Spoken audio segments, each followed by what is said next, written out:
his head. My dad had male pattern baldness. Guess who else has the same thing? I remember when I first heard of Rogaine, I thought maybe I'd try some of that. I'd get some of it, rub it on top of my head, and see if it would work. But I thought, what the heck, I enjoy washing my face and my hair at the same time. I continue to see the commercials on television for hair transplant surgeries. You see those? I forget the name of the one that advertises.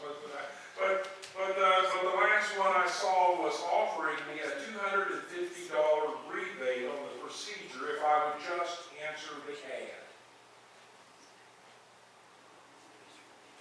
My eyelashes are hardly visible any longer.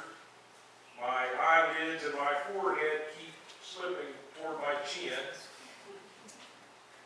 I instinctively check every time I find a new age spot to make sure it isn't skin cancer. You know, despite the costs and the risks and the pain, the number of elective cosmetic surgeries performed each year continues to skyrocket. And more of we aging baby boomers are choosing to move the site of our quest for the perfect body from the gym to the surgical table. Liposuctions, tummy tucks, facelift, hair transplants, nose reconstruction, brow contours, and until recently, the all-time favorite. I'll just leave that one to your imagination. And no matter how much, though, we rearrange, add to or reduce our bodies to create an artificially improved version of ourselves, it's our own biology that tells us what is false advertising. Share with you. I told you last week I was going to start a diet and exercise program. Well, I did. I went down to the fitness center here at the hospital this week and signed up, and I think I made it 2 mornings. At 6 o'clock in the morning, I'm down here, okay? So the first morning I signed up, I went there. The next Monday I signed up, next morning I went down here. 20 minutes on the treadmill, working the weight machines, you know, all this stuff. And Wednesday morning I started to get out of bed. Next day, and I thought, what's wrong? And my chest hurt, and my shoulders hurt, and my belly hurt, where I was doing crunches, you know. And I thought, oh, good grief, you know. I went back again the day after that and did it again, and I feel great, you know. I see Lori down there. She could probably physical therapist. But no matter how much we reduce or rearrange or whatever, our bodies tell us that we're still middle-aged, or we're still 60, or we're still 65, or whatever it may be. You know, altering our exteriors has never succeeded in changing one iota of our interiors, who we are. All the weakness, all the selfishness and sinfulness endure as a tattoo on our souls. All cosmetic attempts to alter the original base of who we are fail. You know, it was Paul's great gift that his realism about our interior life kept him focused on the centrality of the cross. Hence his stress on that scandalous, miraculous message of the cross. That there's nothing you can do to make God love you less. And there's nothing that you can do that's going to make God love you more. God's love is constant and it's unending. I remember the old hymn. I can remember singing it in church as a kid. Great is thy faithfulness. And the second line of that hymn proclaims this: there is no shadow of turning with thee. The only reconstructive surgery, folks, that has ever successfully transformed the human condition took place on the cross. Cross surgery, not plastic is the source of our salvation. You can call it salvation surgery, if you like. And in the cross, God showed reckless disregard for appearances, for propriety, for appropriately restrained behavior. And the cross demonstrates the enveloping totality of God's love for us. The love that extended above and beyond all the traditional norms of the human capacity to love. And Paul returns again and again to the cross, its ugliness and its power, in direct opposition to the sensibilities of the Corinthian church. These early Christians were already embroiled in the age-old game of church politics. They were bickering among themselves, pitting this faction against that faction. Each was trying to win support from his or her own side. And this destructive quarreling served several purposes. It gratified the ego needs of those identified as party leaders, making them feel important, in charge, in control of this new faith. Splitting into factions also gave a sense of ownership and identity to all the members within each group. You know, human beings have strong tribal roots and are continually forming cliques and clubs and voluntary associations with strict rules of conduct and belief that help them feed that instinctive need to belong. And Paul sensed that one of the most compelling reasons behind the party politics at Corinth was to deflect attention away from the scandal of the cross. The flagrant display of God's unyielding love was simply too outrageous and uncomfortable for the Corinthians to swallow.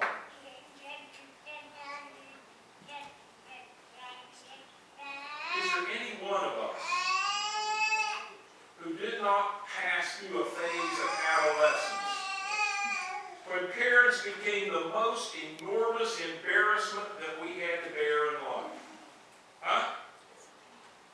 You know, God forbid that someone from the school should have seen us out in public, at the mall or at McDonald's with our mom or dad. That was the most horrible thing that could happen to us. I haven't been to McDonald's for a while. I'm doing well. But I have been down there before, especially in the evening. You see a lot of adolescent teenagers down there, but you never see one of them with a parent.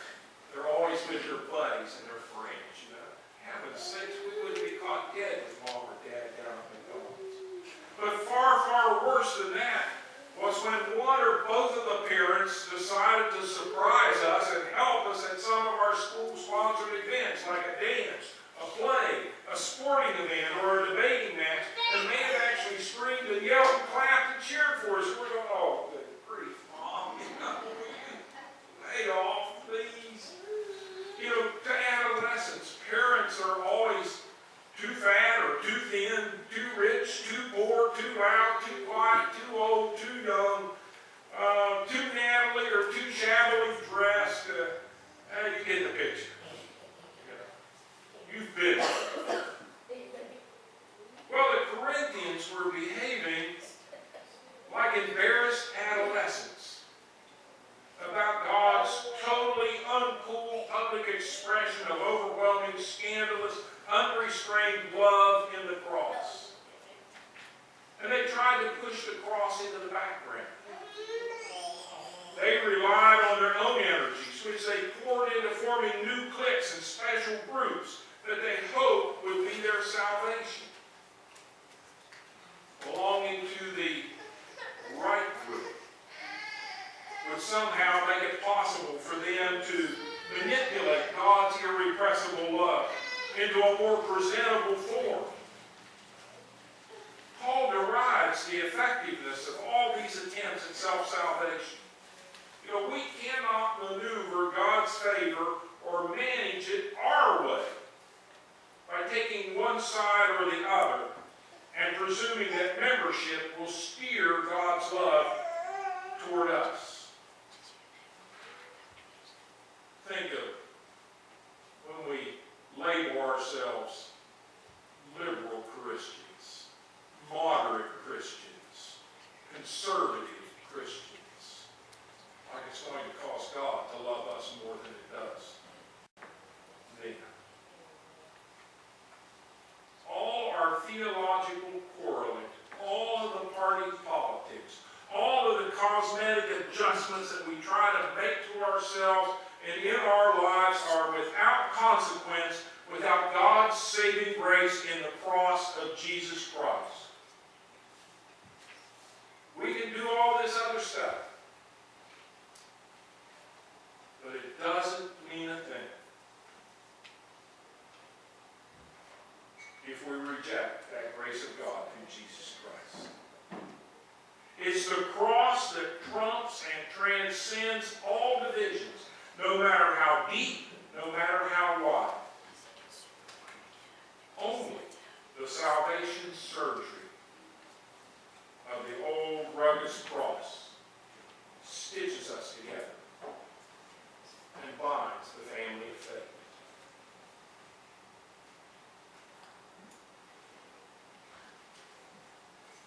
I remember as a kid singing the old rugged cross. In fact, I shared with you one time, it was the first hymn I ever learned in totality, that I could sing all the verses from memory. And I'm a lousy singer. And so the old rugged cross, if I was being redundant, I apologize, was my lawnmower song. Dad had an old lawnmower with a hole in the muffler, and I mowed grass and sang the old rugged cross as loud as I could sing it, and not a soul could hear me. Because the lawnmower would drown it out.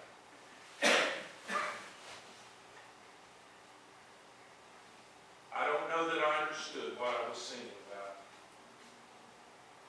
50 years ago when I sang about the old rugged cross.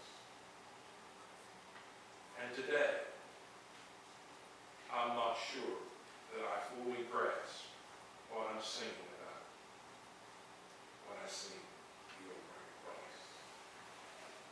Thanks be to God that He loved you and I enough that He would allow His Son Jesus to die for us while we were yet sinners and so far from Him. Would you pray with me?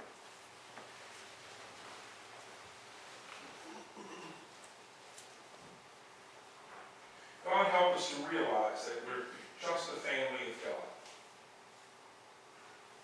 That we're all in this life together. None of us better than the other. None of us more favored by you than the other. All of us loved equally